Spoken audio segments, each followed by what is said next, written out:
All right, kind of in this last week now, it's you have developed your lessons and now you're kind of completing your unit and finishing up your project-based or inquiry-based project. And what I wanted to do is to share with you the results of the inquiry and project-based things in my classroom.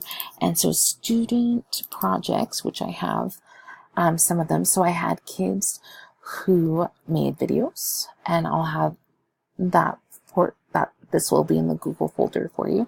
There is PowerPoint presentations. My students actually went and presented to the Bluffdale City Council about their ideas for voter turnout, and the mayor of Bluffdale came and visited my class as well. So lots of great things done there. I had other kids that made posters as well and hang them up around the community. There's lots and lots of fun different options that came from this project-based lesson. Now for the inquiry, the Johel trial, I wish I had saved some of my students' work.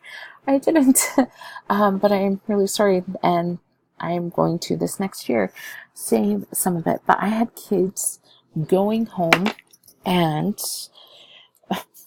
researching information about this trial because they wanted to find out so bad if he actually had done it or not, see if there's any new evidence. I had kids researching exit wounds on bullets and how fast you bleed out, and I'm surprised I didn't have any parents contacting me about some of their Google searches, but it was so great. And I had some kids who had never engaged in my class going home and looking up extra information. This assignment really grabbed my students' attention, and it was awesome.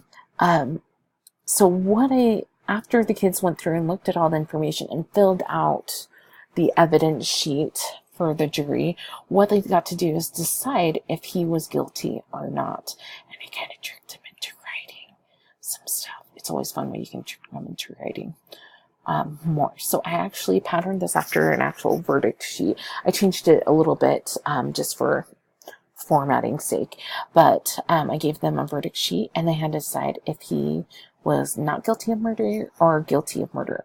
And then they had to explain their verdict and tell me why they think he was guilty or not guilty. And then at least give me evidence, 3 pieces of evidence to back up their explanation. And I had kids that I told them, oh, you need to write a paragraph, for my inclusion class, or 2 paragraphs. And I had kids writing 2 pages on if Johel was guilty or not. So you can make the length or